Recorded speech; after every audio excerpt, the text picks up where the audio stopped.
নমস্কার, আমি ডক্টর অরবিন্দ শীল। আমার হাতে এটা কি দেখছেন? এটা একটা হ্যান্ডহেল্ড মেসেজার। ঠিক আছে, এটা আমাকে একজন শুভানোদ্দায়ী দিয়েছেন, গিফট করেছেন। কারণ আমার জিম করতে গিয়ে মাঝে মাঝে ইনজুরি হয়। তো আমার এই লেখাটা দেখে ভালো লাগলো, বিল্ট ইন ইন্ডিয়া, না, build for India, build for India. তো স্বভাবতই আমার মনে হলো এটা build for India must be built in India, make in India product. কিন্তু এই জায়গায় ভালোভাবে দেখতে বুঝতে পারলাম যে এটা মেড ইন চায়না, অর্থাৎ চায়না থেকে ইম্পোর্ট করা হয়েছে।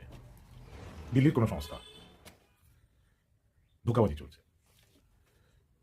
আমাদের ভারতের স্বাধীনতার পরে যে অর্থনৈতিক উত্থানের প্রয়োজন ছিল, সেই উত্থানের অন্তরায় হয়ে দাঁড়ায় দুটি কারণ: নেহরুর সোশ্যালিজম, আরেকটি হলো বেনিয়া ব্যবসায়ী।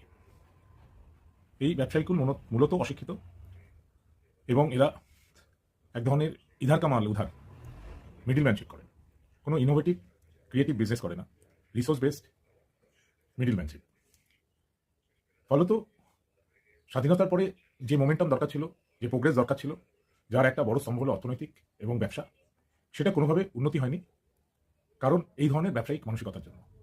এবং এরা যেহেতু শিক্ষিত নয়, তাই এরা ভারতের যে শিক্ষিত মধ্যবিত্ত, এদের সাথে বরাবরই একটা কনফ্লিক্ট। এরা তাদের ব্যবসায় কোনো জায়গা দিতে চায় না। ফলত উন্নততর ব্যবসা, যেখানে শিক্ষিত লোকের প্রয়োজন আছে, যেমন রিসার্চ অ্যান্ড ডেভেলপমেন্ট, সেই জায়গাটা তৈরি হয়নি।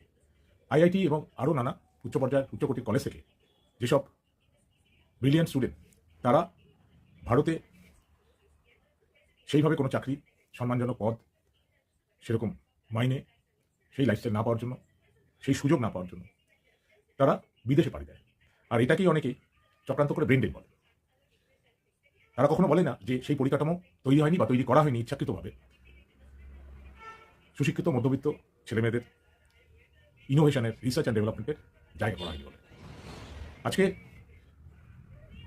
শুধু এই সামান্য প্রোডাক্টটা চায়না থেকে আসছে না। আজকে রাফায়েল 3 লাখ ক্রোড় টাকা দিয়ে প্রায় 100 কিছু বেশি রাফায়েল কেনা হচ্ছে। তার কারণ আমরা তৈরি করতে পারি না।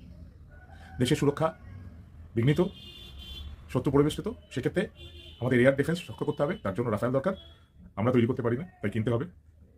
এর মূলই হলো এই মিডিলম্যানশিপ, যেখানে একটি অ্যাপে বলা হয় যে চায়না থেকে 25 টাকার সামগ্রী এনে দেশের লোককে 100 টাকা বিক্রি করো, বিশেষ বেনিয়া গোষ্ঠীর এই অ্যাপ।